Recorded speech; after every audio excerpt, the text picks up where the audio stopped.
In today's video, I'll be examining why delaying retirement for just one more year could be costing you far more than you realize, even when the financial math suggests otherwise. I've seen it firsthand after analyzing hundreds of retirement transitions that it's clear that non-financial costs of delaying retirement often outweigh the financial gains. And that's exactly why I'm making this video today, to show you why the next 12 months might be your optimal retirement window, what the hidden costs you face by continuing to work are, and then how to confidently make this transition even during market uncertainty. So let's get right into it. When people think about delaying retirement, the first thing they usually focus on is the financial benefit. And it's true, there's definitely a financial benefit. In fact, delaying retirement by just one more year could be financially meaningful. This might add $100,000 or $200,000 to the ending value of a retirement account, or it could add like 2 or 3 years. So, that's a big number. And on the surface, it feels like an easy decision. Work one more year, get an extra 100,000 plus added to your retirement security. But here's the problem. That seemingly significant amount creates a mathematical trap. It tricks you into focusing only on the dollars without accounting for what you're giving up in return. Because, calculators are great at adding up salary, investment growth, delayed Social Security credits and all of that. There's something that they never really account for, and that's the value of your time. Right? I don't think it's cliche to say that your time is your most valuable resource. And let's face it, how you spend your time gets increasingly more important as you age. Traditional retirement calculators can't measure the years that you lose, the years when you're healthy enough to travel, explore, and spend real time with family. And they definitely can't show you the opportunity cost of living life now versus working one more year. And here's a harsh truth. You can always make more money, probably, right? Most people can at least get a job, as a greeter or something at Walmart, but you can never make more time. And no amount of additional savings is going to buy back the missed years of good health. There's no investment return that's going to restore the extra memories you could have made with your grandchildren or the trips you could have had while you were still able to hike and explore and fully enjoy them. And that's why even if you had an extra $100,000 or $200,000, it sounds like an easy reason to delay retirement, but for many people, it's actually the costliest decision that they can make. And I think there's another hidden cost of delaying retirement, and that's what's known as the retirement spending smile. And understanding this concept is critical for making the most of your best retirement years. And the idea is simple. Spending in retirement isn't a straight line. In fact, plenty of studies will show this, that it tends to follow a smile-shaped curve. And so that means in the early years of your retirement, let's say, your 60s, spending is typically higher, right? That's when people have time to, travel, and they have the energy and health as well. And they can explore hobbies, and then they could do everything that they couldn't do while they're working. So it starts off kind of high, and then you're going to see a dip. Because here's the thing, those high activity early years, they don't last forever. As you move into your 70s and beyond, spending often declines. And it's not because you have less money, but it's because you slow down. And that's just the natural progression of things for, almost everybody, right? Trips are going to become shorter, and adventures are going to be less frequent. And physical limitations are just going to start to creep in, whether we like it or not. And then finally, in the later years, the other part of the smile, when it goes back up, and you can see this chart I've got here from some research on it, you'll spend a lot more on healthcare retirement spending. But any good retirement software should be able to model this pretty accurately for you. Now, back to the subject at hand, though. So when you delay retirement by 12 months, you're not just working for one more year. You're trading away one of your highest value spending years, a year when you would have had the health and energy and freedom to enjoy it the most. And the longer you delay, the more you compress your window for high activity expenditures like travel, experiences, and lifestyle upgrades that most people dream about when they imagine retirement. So each additional year of delay narrows that window just a little more. And no matter how much extra money you earn when you're working longer, you can't rewind the clock to reclaim that same, vitality and freedom once it's gone. Now that you understand the true cost of delaying retirement, let's examine the psychological traps that keep people working beyond their optimal retirement date.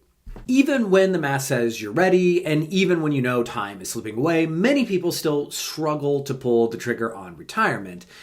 And the question is why? And one of the big reasons is because there are some psychological barriers that are not financial. One of the most common traps is called the one more year syndrome. So even with plenty of savings, people will convince themselves to work just a little longer, just to be a little more secure. Then another year passes, and another, and before they know it, they've delayed retirement far longer than they had intended. And a big part of this is something called loss aversion. And loss aversion is something that is hardwired into human tendency to fear losses more than we value gains. And what I found is that people who have done an excellent job of saving for retirement often have the most difficult time spending the money they accumulated because that spending just doesn't feel natural for them. Saving becomes second nature to them, and so spending feels like a risk. And so instead of enjoying what they've worked for so hard to build, many retirees end up hoarding wealth out of fear. Now, another psychological trap is financial uncertainty. Think market volatility, recessions, inflation. These can all make even the most prepared retiree hesitate. But here's the thing, okay? Bad timing should never be the retirement killer. There's never, ever going to be a perfect day to stop working because waiting for the ideal market environment is never going to happen. Trust me, I've been doing this long enough. It's just always going to be something. And if you're waiting for absolute certainty before retiring, you're going to be waiting forever. So just get perfect timing out of your mind. It's just not going to happen. And then finally, we've got the issue of identity. For a lot of people, work isn't just a paycheck. It's literally who they are. And walking away feels like you're losing a part of yourself. You might have had years of a structured routine. You're working 5 days a week, 8 to 12 hours a day. And the idea of 365 Saturdays can actually feel overwhelming and, maybe even pointless for a lot of people. So without a gradual plan to transition your identity and, to replace work with purpose, retirement's going to feel empty, even if you're financially ready. And I think that's really why understanding the psychology of retirement is just as important as understanding the finances. And why successful retirees focus not just on how much money they have, but how they're going to use their time and their energy and their talents in the next phase of life. And so understanding the psychological barriers is crucial, but I would also say maybe of equal importance is recognizing how your physical capabilities are going to impact your retirement experience. When people plan for retirement, they usually focus on how much money they'll have, like we said, but there's another resource that is even more important and far more limited, and that's your vitality. Think your energy, mobility, and physical capabilities. These things are going to follow a natural curve as you age, and that curve has a bigger impact on your retirement experience than most people realize. Every year you delay retirement, you risk losing part of your vitality window. And that's a period when you're healthy and active enough to fully enjoy the freedom you've worked so hard to earn. And think about it, right? The difference between retiring at 62 and 67 isn't just 5 more years of work. It could literally be the difference between spending your 60s traveling the world, hiking, and, chasing your grandkids, or spending your late 60s managing, some type of chronic illness and doctor's visits and, reduced stamina. Statistically, the likelihood of developing a chronic health issue rises sharply with each year after 60. So, you've got joint pain, cardiovascular issues, and just even things like reduced flexibility, right? And these are all going to make high energy activities harder or, in some cases, impossible.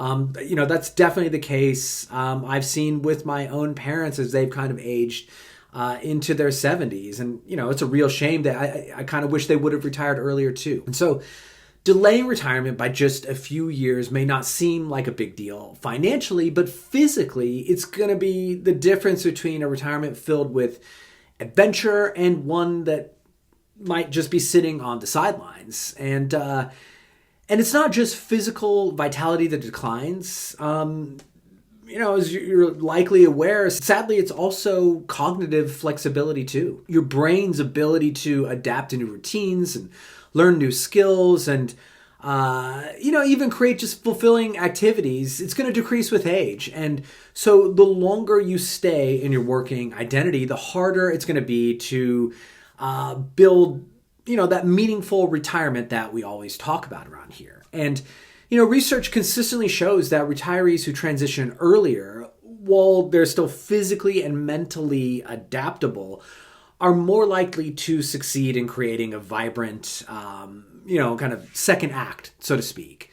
Because the truth is, jumping into the retirement mindset earlier often leads to greater fulfillment and a stronger sense of purpose. So I think the real question isn't just, can I afford to retire? But honestly, it should be, can I afford to wait? And now that you understand the fundamental differences between retiring now versus delaying another year, click the link in the description to complete my retirement questionnaire. Once you've submitted your answers, you'll receive a personalized video analysis of whether you're already in position to retire confidently in the next 12 months. And now back to the video. When most people think about retirement planning, like we've said many times, they always just focus on the money. But some of the biggest impacts of delaying retirement, of course, aren't financial at all. They're relational. And so your relationships, with your spouse, your family, your friends, they're going to form the foundation of a fulfilling retirement. And delaying that retirement is going to quietly rob you of the time needed to build and strengthen those connections. And that tends to be, as research shows, one of the more important factors in determining whether or not you're depressed in retirement. And it also has to do with a longer lifespan. Building those networks and, whether that's through community involvement or new friendships or shared activities, that takes time and intentional effort. And the longer you stay tethered to your career, the harder it's going to be to establish those new roots. And delaying retirement doesn't just cost you money or time, it's also going to cost you your health, and it costs your relationships. And that's one thing that in the end matters the most. So understanding how delayed retirement impacts your relationships is essential, but equally important is knowing the warning signs that you're already in your optimal retirement window. And at this point, you might be wondering, okay, how do I know if now is really the right time to retire? And so I think, what we'll go over now is the signs that you might already be standing in your optimal retirement window, even if the financial math alone isn't screaming at you. So let's walk through a few of them right now. Number one, work just doesn't feel the same anymore. If you notice that your enthusiasm for work has faded, and I suppose that could happen at any age, but, particularly if you are kind of getting closer there, if the challenges that once energized you now feel like obligations, that's a major signal.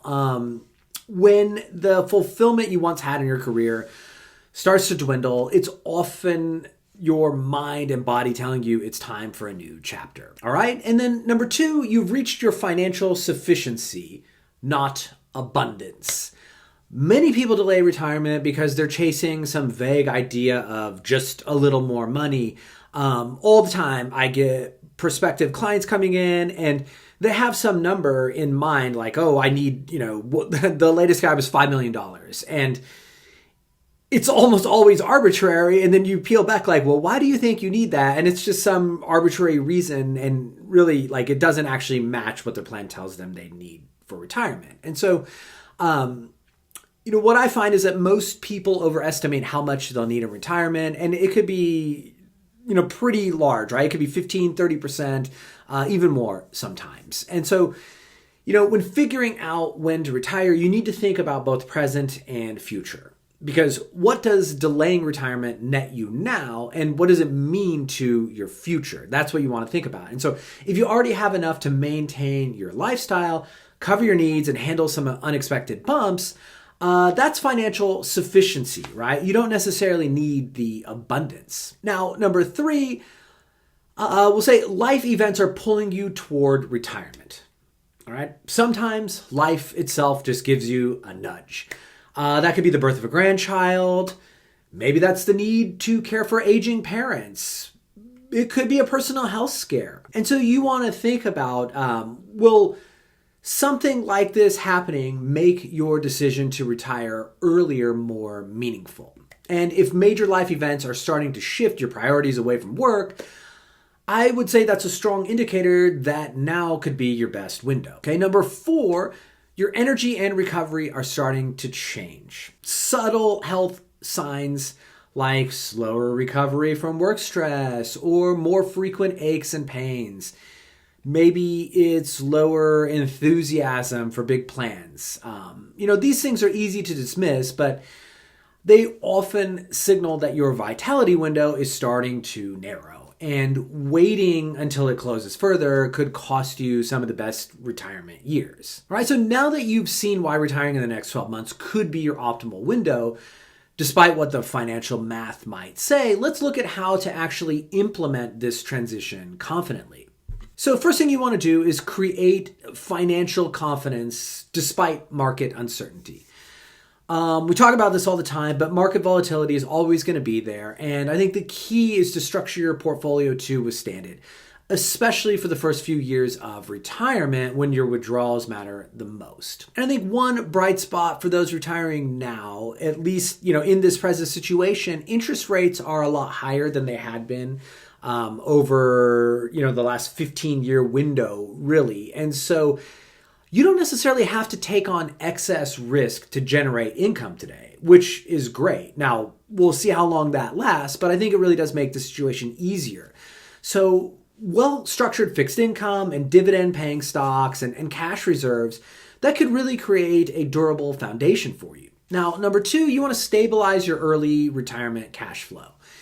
I would set up accounts so that you have predictable, reliable sources of income. And that might be something like laddering CDs and bonds and doing a bucket strategy like we often talk about, where you set aside 2 to 3 years of spending needs in a cash reserve, but that's earning interest. And then you also really need to focus on creating a systematic withdrawal plan from your portfolio. And, the goal here is avoiding to have to sell investments at a loss during market downturns, and that's going to give your long-term assets enough time to recover. All right, and number three, it is consolidate and organize your financial life.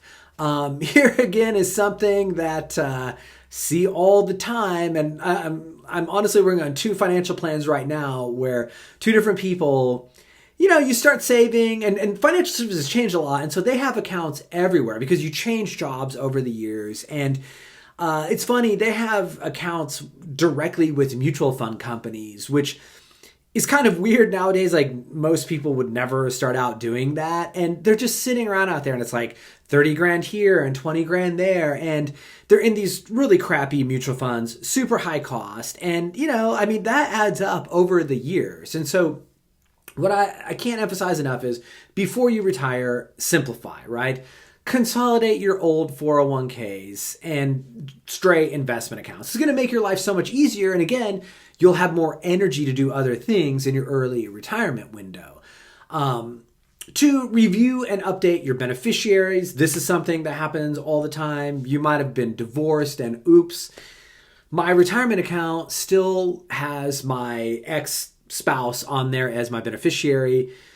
Most people aren't going to be happy if they died and, the account went to their ex-spouse, right? So this is something really important.